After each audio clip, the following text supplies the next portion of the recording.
Assalamualaikum, selamat pagi, salam sejahtera. Berjumpa lagi di channel Cikgu Suri. Okey, hari ini Cikgu akan kongsikan PDP untuk tajuk semester 3 iaitu bab 3 perniagaan antarabangsa, yang mana kita akan lihat subtopik pembayaran perdagangan dan pertukaran mata wang asing. Okey. Objektif pembelajaran kita apa yang diharapkan di akhir sesi ini adalah para pelajar dapat menyatakan 3 jenis dokumen penghantaran. Okey, kemudian menjelaskan kegunaan setiap dokumen penghantaran tersebut.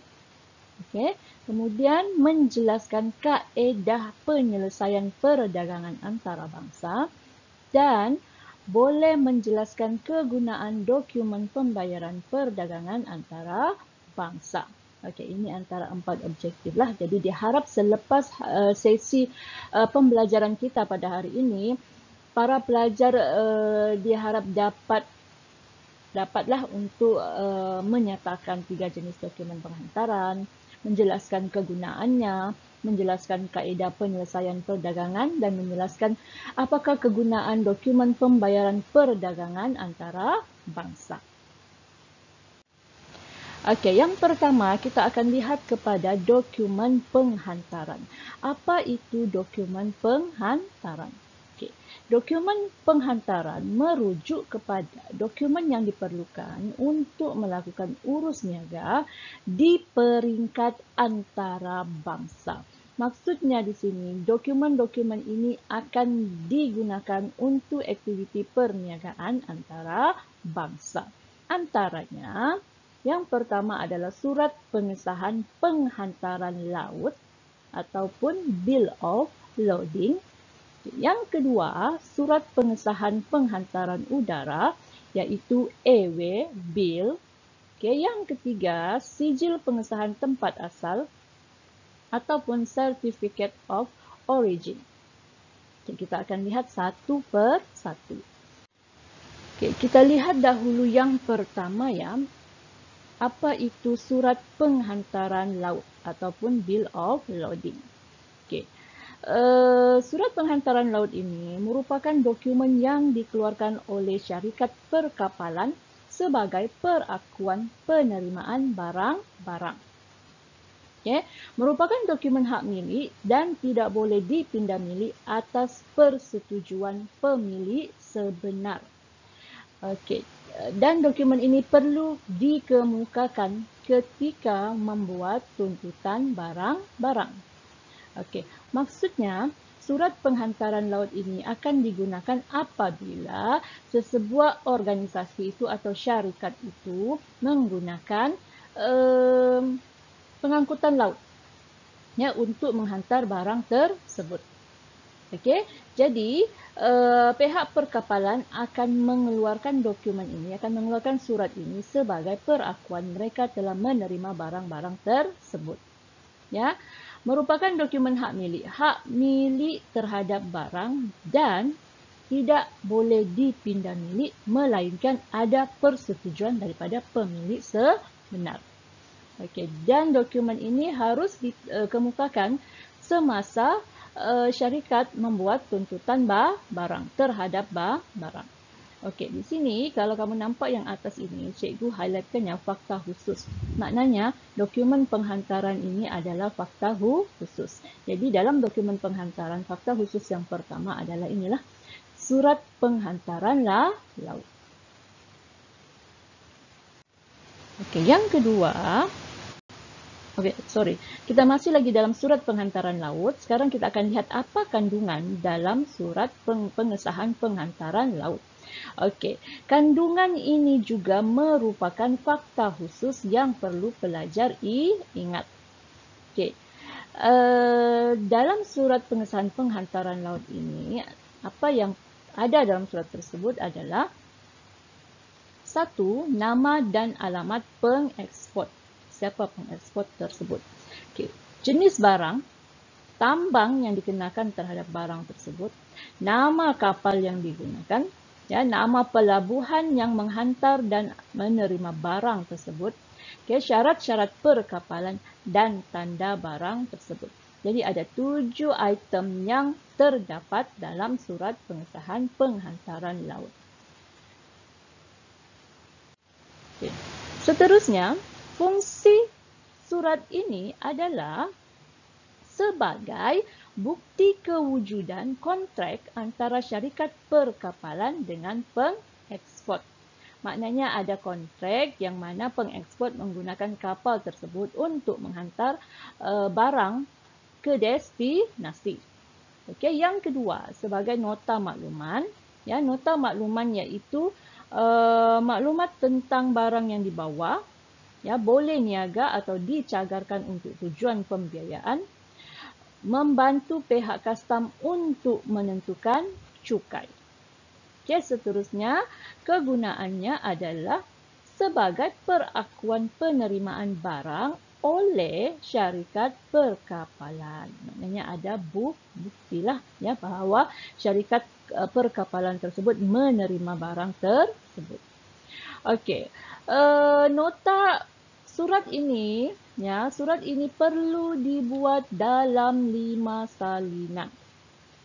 Okey, yang pertama kepada nakhoda kapal, yang kedua kepada syarikat perkapalan tersebut. Okey, yang ketiga kepada syarikat pengekspor. Okey, satu salinan. Yang keempat ni sorry ya, tidak nampak. Yang keempat ini dua salinan kepada pengimport. Ya, dua salinan diberi kepada pengimport. Jadi 5 salinan itu nakhoda kapal, syarikat kapal, pengekspor, kemudian 2 salinan kepada pengimport. Ya, jadi dia ada 5. Okey, dan kamu lihat di sini cikgu highlightkan juga 5 salinan ini adalah merupakan fakta khusus. Dan 5 salinan ini adalah fakta khusus yang terdapat dalam surat pengesahan penghantaran laut. Seterusnya, kita akan lihat dokumen yang kedua. Ya, dokumen kedua dinamakan sebagai Surat Pengesahan Penghantaran Udara ataupun Airway Bill. Okey, ini juga merupakan fakta khusus yang kedua dalam dokumen penghantaran. Okey, merupakan dokumen yang digunakan apabila penghantaran barang dibuat melalui pengangkutan udara. Kalau yang laut itu pengangkutan laut, kapal lah. Kalau yang udara, maknanya menggunakan pengangkutan udara. Okey, dokumen ini juga bukan dokumen hak milik dan tidak boleh dipindah milik. Okey, disediakan dalam 3 salinan. Satu kepada syarikat pengangkutan udara, yang kedua kepada penerima barang, dan yang ketiga kepada penghantar barang. Okey, tengok ya. Fakta khusus. Ya, 3 salinan ini adalah fakta khusus. Seterusnya, dalam surat pengesahan penghantaran laut ini, kandungannya pun ada 7. Ya, nama dan alamat penghantar ataupun penerima barang, senarai dokumen penghantaran tersebut, pihak yang bertanggungjawab membayar tambang dan cukai kastam, ya, jumlah bungkusan barang, ukuran barang, tanda barang, dan berat barang. Okey, ini 7 kandungan yang perlu ada dalam surat pengesahan penghantaran laut. Okey, juga merupakan fakta khusus. Ya, perlu pelajar ingat. Okey, kemudian dokumen yang ketiga dalam dokumen penghantaran adalah sijil pengesahan tempat asal ataupun Certificate of Origin. Okey, ini macam maksudnya ni macam surat lahir lah, ya, surat lahir barang tersebut. Ya, dari mana asal barang tersebut. Okey, ini fakta khusus yang ketiga. Sijil pengesahan tempat asal merupakan dokumen yang memperakui tempat asal pengeluaran barang yang diekspor. Tengok ya, asal barang tersebut, dari mana dikeluarkan. Okay. Perlu ditandatangani oleh pegawai Jabatan Perdagangan Negara Pengekspor. sebagai bukti bahawa barang itu adalah keluaran negara tersebut. Okay, dokumen ini digunakan oleh pihak kastam sebagai rujukan semasa melaksanakan dasar kerajaan terhadap barang import. Jadi pentingnya sebab dia akan digunakan oleh pihak kastam untuk menentukan dasar, ya, ataupun untuk menentukan cukai ataupun apa yang sepatutnya dikenakan terhadap barang import. Okey, dan dokumen ini membolehkan pelepasan cukai di kawasan perdagangan bebas, ya, bagi negara anggota sesebuah blok perdagangan. Maknanya keistimewaannya apabila ada dokumen ini bagi negara-negara yang dalam satu blok perdagangan, dia boleh digunakan sebagai dokumen untuk pelepasan cukai, ya, bagi kawasan perdagangan bebas cukai. Okey, itu tadi untuk dokumen penghantaran. Jadi cikgu simpulkan, ya, untuk dokumen penghantaran ada 3 dokumen yang akan digunakan dalam aktiviti perniagaan antara bangsa. Okey, tadi surat pengesahan pengantaran laut, surat pengesahan pengantaran udara, dan sijil pengesahan tempat asal. Okey, itu untuk dokumen penghantaran. Maksudnya 3 dokumen yang akan digunakan untuk peniaga ataupun syarikat menghantar barang mereka ke luar negara. Okey, yang kedua, bahagian kedua dalam topik ini kita akan belajar adalah berkaitan dengan kaedah pembayaran. Bagaimana kaedah pembayaran untuk aktiviti perniagaan antara bangsa. Kaedah pembayaran dia berbeza dengan aktiviti perniagaan dalam negara. Antara kaedah yang boleh digunakan untuk mana-mana organisasi atau syarikat yang terlibat dalam perdagangan antarabangsa adalah 1. Melalui perdagangan barter ataupun melalui kaedah pembayaran secara barter. Okay, tengok, ya, ini adalah fakta khusus. Apa itu perdagangan barter? Okay, perdagangan barter merujuk kepada kaedah pembayaran yang melibatkan pertukaran barang antara negara yang berniaga tanpa melibatkan penggunaan mata wang negara asing yang lain. Maksudnya, aktiviti perniagaan itu tidak melibatkan sebarang mata wang, tetapi melibatkan pertukaran barang dengan barang yang dipersetujui oleh kedua negara yang terlibat. Ya, yang mana pertukaran itu mestilah mempunyai nilai yang sama. Okey, aktiviti ini ataupun kaedah ini boleh dilakukan dengan persetujuan daripada pemerintah kedua-dua buah negara yang terlibat, iaitu pengekspor dan pengimport. Mesti ada persetujuannya dari dua pihak yang terlibat. Sebab kalau tidak ada persetujuan, maka dia tidak boleh jadi sistem barter. Okey, contohnya, Malaysia menjual minyak mentah kepada Amerika dan Amerika bersetuju untuk membayar dengan memberi barang modal kepada Malaysia. Mana nilainya samalah dengan harga minyak yang dijual. Okey, harap setakat ini pelajar-pelajar boleh faham, ya, apa itu dinamakan sebagai kaedah pembayaran perdagangan barter. Okey, yang kedua yang boleh digunakan sebagai kaedah pembayaran dalam aktiviti perniagaan antarabangsa adalah perbankan koresponden. Okey, perbankan koresponden merupakan fakta khusus kedua. Okey, apa itu perbankan koresponden? Dia merujuk kepada kaedah pembayaran yang mana pengekspor akan melantik sebuah bank, ya, sebuah bank sebagai ejen untuk bertindak baginya. Maknanya pengekspor akan melantik satu bank yang akan bertindak sebagai pihaknya, ya, dalam aktiviti perniagaan antara bangsa. ya, yang akan menerima bayaran, yang akan membuat bayaran. Okey, bank yang dilantik akan menerima bayaran daripada pengimport bagi pengeksport dan memasukkan bayaran ke akaun pengeksport tersebut. Okey, biasanya bank yang dilantik ini adalah bank tempatan di negara yang terlibat. Okey, kedua-dua pihak perlu menandatangani perjanjian menyatakan persetujuan pengimport untuk menjelaskan bayaran mengikut tempoh yang telah ditetapkan oleh pengeksport. Jadi di sini pengeksport tidak perlu ke luar negara untuk mengutip sebarang bayaran. Dia hanya perlu melantik ejen, yang mana ejen itu akan bertanggungjawab kepada pembayaran yang akan dibuat oleh pihak pengimport. Okay, jadi untuk kaedah pembayaran ini, dia ada dua kaedah sahaja yang boleh digunakan untuk memastikan aktiviti perniagaan antarabangsa itu berjalan dengan lancar. Ya, satu tadi adalah perdagangan barter dan yang kedua ini adalah perbankan koresponden. Okay, jadi kita telah habis untuk aspek yang kedua.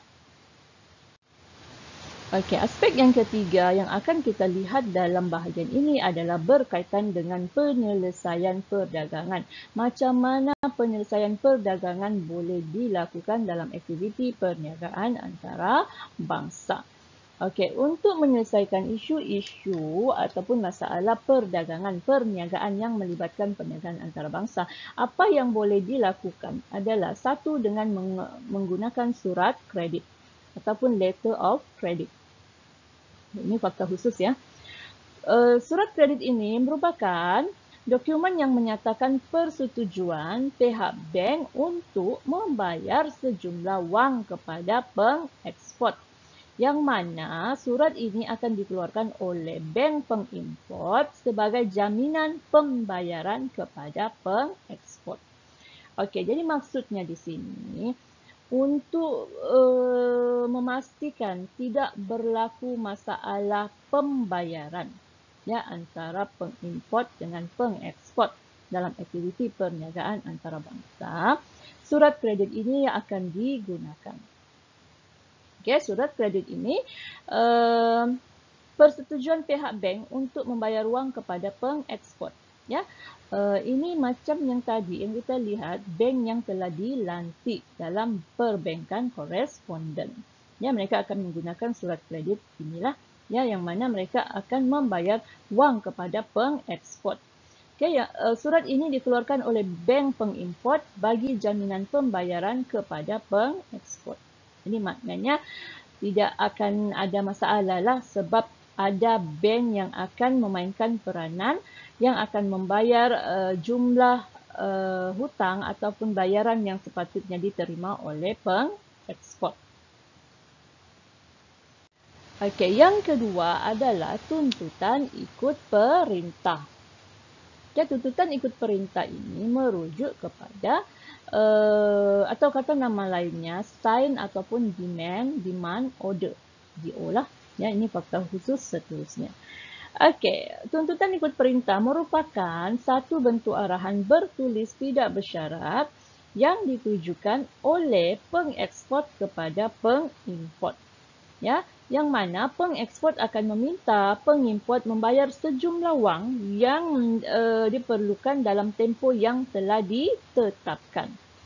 Okey, di sini pengimport perlu mengeluarkan satu perakuan pengesahan menyatakan persetujuan untuk mematuhi syarat-syarat dan mengirim kembali dokumen tersebut kepada pengeksport.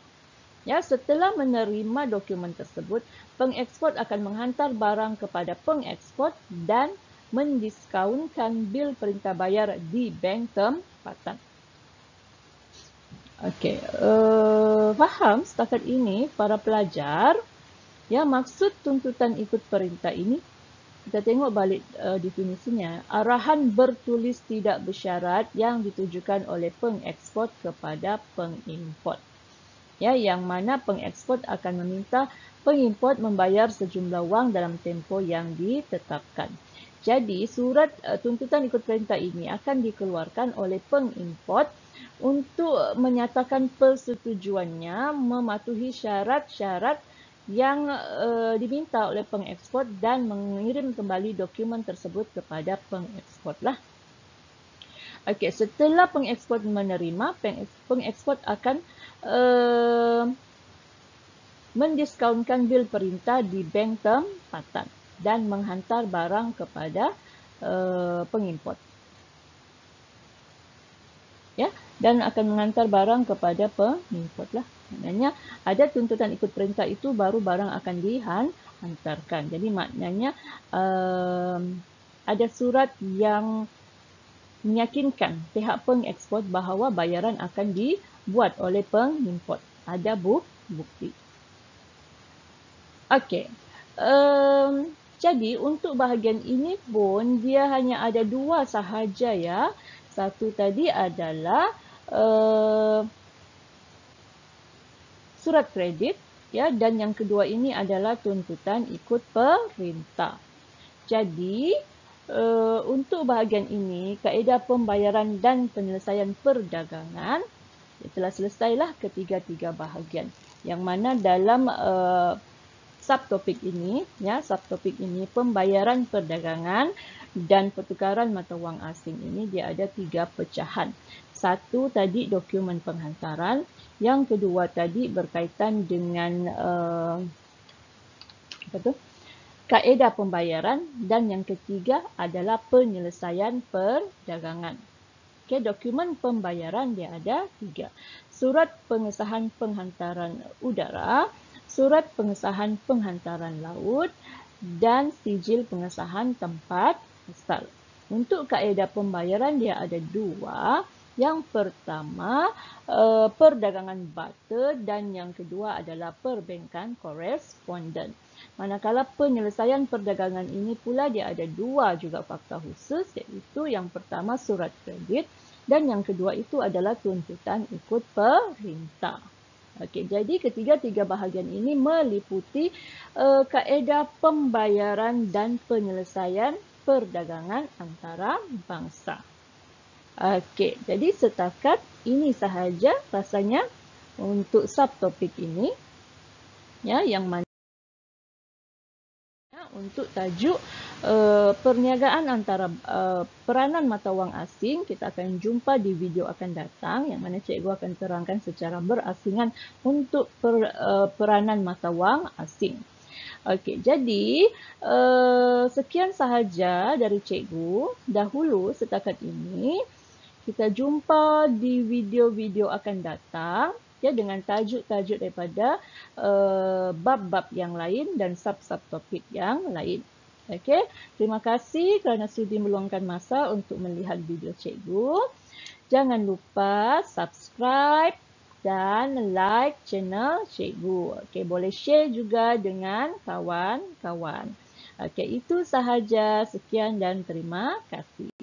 Bye.